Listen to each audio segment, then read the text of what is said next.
What if I told you that a king tried to murder his own grandson by locking him in a box and throwing him into the ocean? And that same grandson would grow up to become one of the most legendary heroes in all of Greek mythology?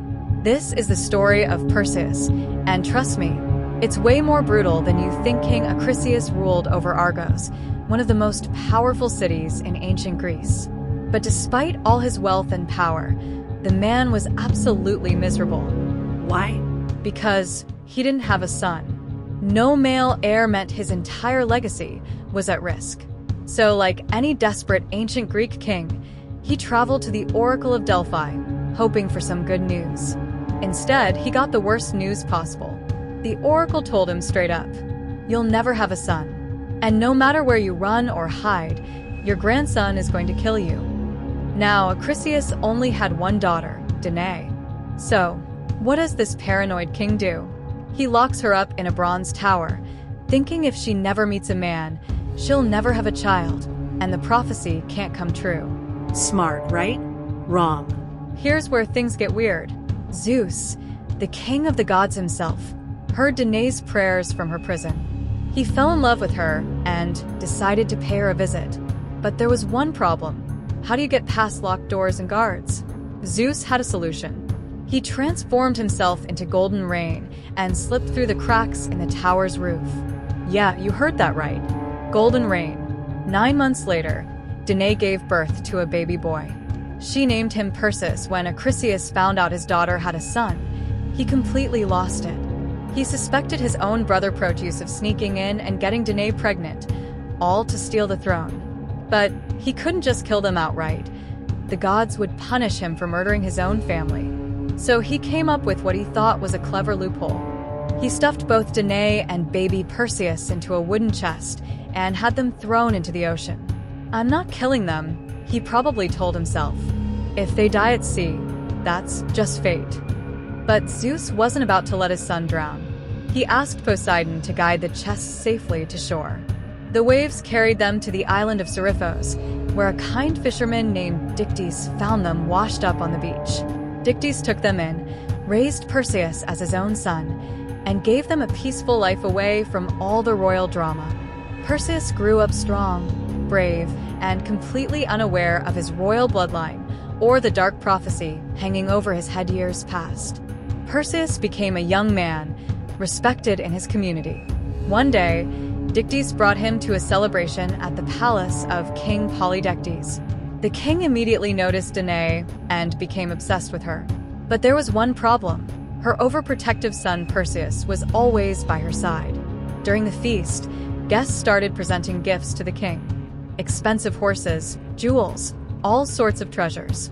When it was Perseus's turn, he had nothing to offer. He was just a fisherman's son, but his pride wouldn't let him show up empty-handed. So Perseus made a bold declaration. "I don't have gold or horses, but I'll bring you something better. I'll bring you the head of Medusa." The entire room went silent. Medusa was a gorgon, a monster so terrifying that anyone who looked directly at her would instantly turn to stone. Countless heroes had gone after her. None had returned. King Polydectes smiled. This was perfect. He could get rid of Perseus and finally have Danae all to himself. "If you're serious," the king said, "then go. But don't come back without her head." Perseus had just signed his own death warrant. Or so everyone thought. But remember, Perseus wasn't just any mortal. He was the son of Zeus. And the gods were watching. Athena, the goddess of wisdom, and Hermes, the messenger god, appeared to Perseus. They couldn't let their half-brother die on a suicide mission. Athena gave him her polished bronze shield, and Hermes offered to guide him. But they needed more than divine weapons. They needed information. Hermes led Perseus to the cave of the Graeae, 3 ancient sisters who shared a single eye between them. These withered old women were related to Medusa and knew where to find her. Perseus waited until one sister passed the eye to another, then snatched it mid-transfer. Blind and panicking, the Graeae had no choice but to bargain. Perseus promised to return their eye if they told him how to find the nymphs who guarded special artifacts. They agreed immediately. The nymphs were expecting him. They handed over 3 crucial items: winged sandals like Hermes wore, the helm of darkness that made the wearer invisible, and a special bag that could safely hold Medusa's severed head without turning anyone to stone. Hermes gave him one last gift, a divine sword forged by Hephaestus himself, sharp enough to cut through anything. Now Perseus was ready. Medusa's lair was located on a remote island, guarded by her 2 immortal sisters, Stheno and Euryale. Using the helm of darkness, Perseus slipped past them completely unseen. Inside the cave, the scene was horrific. Dozens of stone statues filled the chamber, warriors, adventurers, all frozen mid-scream. These were the heroes who came before him, now nothing but decorations. Perseus heard movement. An arrow shot past his head and shattered against a pillar. Medusa knew someone was there. This is where Perseus's training kicked in. He remembered Athena's advice: never look directly at her. Using his polished shield as a mirror, he could see Medusa's reflection without meeting her deadly gaze. She moved closer, her serpent hair hissing. In the shield's reflection, Perseus watched her raise her bow for another shot. He dodged and circled around a pillar. She lunged. He dropped low, swung the divine sword, and in one clean strike, severed her head from her body. From Medusa's spilled blood, 2 creatures were born: Pegasus, the winged horse, and Chrysaor, a golden giant. But Perseus didn't have time to marvel. He quickly placed Medusa's head in the magical bag and flew away on the winged sandals before her sisters could catch him on his journey home. Exhausted from battle, Perseus stopped to rest in a beautiful garden. This happened to be the garden of the Hesperides, the domain of Atlas, the titan condemned to hold up the sky forever. Perseus approached Atlas respectfully and introduced himself. "I'm Perseus, son of Zeus, slayer of Medusa. I need rest before continuing my journey." Atlas laughed bitterly. "You expect me to believe a mortal killed Medusa? Get out of my garden before I crush you." Perseus had been nothing but polite, but Atlas's mockery pushed him too far. Without warning, Perseus pulled Medusa's head from the bag and held it up. Atlas's eyes widened. Then his entire body turned to stone, transforming into a massive mountain range. To this day, the Atlas Mountains still hold up the sky. Not long after, Perseus was flying over the kingdom of Ethiopia when he spotted something strange: a beautiful woman chained to a rock by the ocean, apparently left there to die. This was Princess Andromeda. Her mother, Queen Cassiopeia, had bragged that Andromeda was more beautiful than the Nereids, the sea nymphs. Insulted, they demanded Poseidon punish the kingdom. The gods sent a massive sea monster named Cetus to destroy their shores. The only way to save the kingdom was to sacrifice Andromeda to the beast. Perseus landed beside her just as the ocean began to churn. The monster surfaced, massive and horrifying, rushing toward the helpless princess. Perseus didn't hesitate. He flew into battle, diving and striking with his divine sword.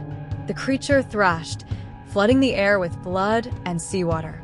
Perseus's winged sandals got soaked and stopped working, forcing him to fight from the rocks. The battle was brutal, but Perseus was faster. He dodged the monster's attacks, found an opening, and drove his blade straight through the creature's throat. Cetus collapsed into the sea, dead. The kingdom was saved. King Cepheus was so grateful that he offered Perseus his daughter's hand in marriage. Perseus and Andromeda wed immediately and set sail together. For when Perseus finally returned to Seriphos, ready to claim his victory, he found something that made his blood boil. King Polydectes had forced his mother Danae into the palace and subjected her to horrible abuse. Only with the help of Dictys had she managed to escape and take refuge in Athena's temple, where she'd be safe on sacred ground. When Polydectes heard Perseus had returned, he barricaded himself in the palace with his guards, refusing to honor their agreement. Perseus gathered allies, people who respected him and hated the tyrant king. They marched on the palace. A battle erupted. The king's forces outnumbered them, and for a moment, it looked like Perseus would lose. Then Perseus shouted, "Everyone who fights with me, close your eyes now." He pulled out Medusa's head. Every enemy soldier, every corrupt guard, turned instantly to stone. The entire courtyard became a graveyard of statues frozen in battle poses. Perseus found King Polydectes cowering behind his throne. The king fell to his knees, begging for mercy. "You'll live," Perseus said coldly. "But you'll live exactly as you are right now, a coward hiding in fear." He held up Medusa's head. Polydectes turned to stone, forever kneeling in shame. Perseus crowned Dictys, the man who raised him, as the new king of Seriphos. Justice was served. Perseus returned the divine artifacts to the gods. Athena took Medusa's head and placed it on her shield, where it remains to this day. His fame spread across all of Greece. Eventually, word reached Argos that the great hero Perseus was returning home. King Acrisius, still alive, still terrified of the prophecy, fled the kingdom in disguise. But here's the thing about prophecies: you can't outrun them. Perseus had no intention of hunting down his grandfather. He'd moved on, but fate had other plans.